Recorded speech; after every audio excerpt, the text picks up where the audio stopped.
Hello, എല്ലാവർക്കും നമസ്കാരം. ഇന്ന് നമ്മൾ വളരെ ഒരു ഹൃദയഭേദകമായ ഒരു കാഴ്ചയുടെ മുമ്പിലൂടെയാണ് നമ്മൾ പോകുന്നത്. 272ഓളം പേര് ഒരു വിമാന അപകടത്തിൽ മരിക്കുന്നു. അതും നമ്മുടെ അഹമ്മദാബാദിൽ, അതും ഗുജറാത്തിലെ നമ്മുടെ ഒരു സിറ്റിയിൽ ആ വിമാനം പൊട്ടിത്തകർന്ന് വീഴുന്നു. അതും ഒരു ഇൻ്റർനാഷണൽ ഫ്ലൈറ്റ് ആണെന്ന് കൂടെ നമ്മൾ ആലോചിക്കണം. ഇന്ത്യയിൽ നിന്ന് ലണ്ടനിലേക്ക് 274 പേരെയും കൊണ്ട് യാത്ര തിരിച്ച എൻ്റെ ഇത് കറക്റ്റാണെങ്കിൽ 274 പേരാണ്. അതിൽ 11 പിള്ളേരടങ്ങുന്നുണ്ട്.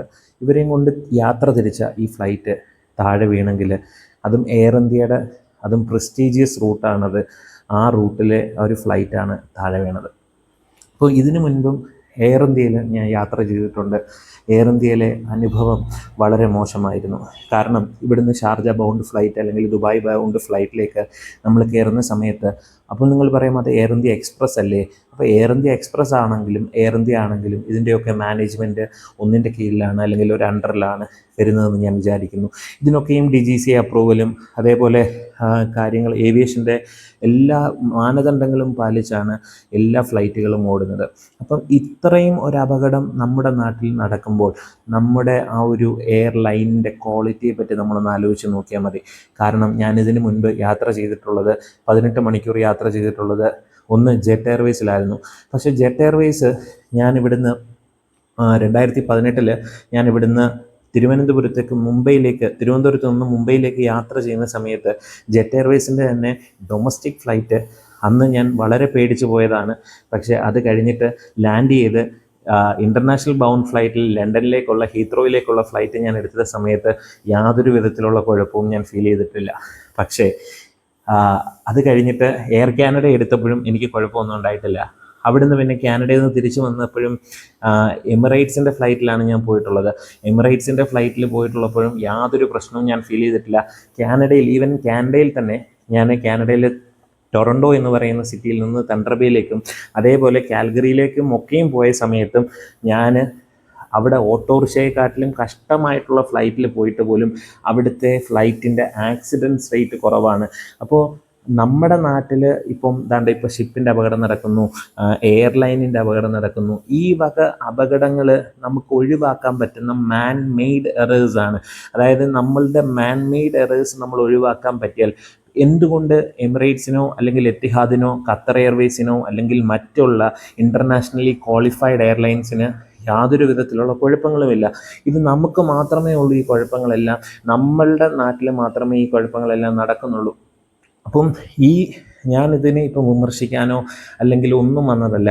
പക്ഷേ നമ്മുടെ നാട്ടിലെ ആ ഒരു ക്വാളിറ്റി ഓഫ് ഫ്ലൈയിങ് നമ്മൾ ഇമ്പ്രൂവ് ചെയ്തെങ്കിൽ മാത്രമേ നമ്മുടെ നാട് ഡെവലപ്പ് ആവത്തുള്ളൂ. അതേപോലെ ഇപ്പോൾ 274 പേരിൽ എത്ര പേരുടെ ജീവൻ നഷ്ടപ്പെട്ടെന്ന് നമുക്കറിയത്തില്ല. ആ മരിച്ച എല്ലാവർക്കും ഞാനൊരു ഇന്ത്യൻ പൗരൻ എന്നുള്ള നിലയ്ക്ക് എൻ്റെ ഹൃദയഭേദകമായ അല്ലെങ്കിൽ ഞാൻ എൻ്റെ ആദരാഞ്ജലികൾ ഞാൻ അർപ്പിക്കുവാണ്. കാരണം നമ്മുടെ നാട്ടിൽ വന്ന അതിൽ 54 ബ്രിട്ടീഷ് സിറ്റിസൺസ് ഉണ്ടായിരുന്നു. ബാക്കി നമ്മുടെ ഇന്ത്യൻ സിറ്റിസൺസ് ആണ്. അപ്പോൾ അവരെല്ലാവരും ആ ഒരു ഇൻ്റർനാഷണൽ ഫ്ലൈറ്റിനെ അത്രയും ആശ്രയിച്ച് അല്ലെങ്കിൽ അത്രയും ക്വാളിറ്റി ഉണ്ട് എന്ന് വിശ്വസിച്ച് അവർ യാത്ര ചെയ്യുമ്പോൾ ചിലപ്പോൾ ചീപ്പ് ഫ്ലൈറ്റ് ആയിട്ടായിരിക്കാം അവരെടുത്തത്, അല്ലെങ്കിൽ ആ ബഡ്ജറ്റ് ഫ്രണ്ട്ലി ആ ഒരു രീതിയിലായിരിക്കാം എടുത്തത്. ഇനി എത്രയൊക്കെ ബഡ്ജറ്റ് ഫ്രണ്ട്ലി ആണെങ്കിലും ഒരു ഇൻ്റർനാഷണൽ ഫ്ലൈറ്റ്, അതും ഒരു പ്രസ്റ്റീജിയസ് റൂട്ടിൽ ഇങ്ങനെ സംഭവിച്ചത് വളരെ ഹൃദയഭേദകമായി പോയി. നമ്മളുടെയൊക്കെ ഈ ഒരു സിറ്റുവേഷൻ മാറി പലപ്പോഴും എയർ ഇന്ത്യ അല്ലെങ്കിൽ എയർ ഇന്ത്യ എക്സ്പ്രസ്സിൽ യാത്ര ചെയ്യാൻ വളരെ പേടിയാണ്.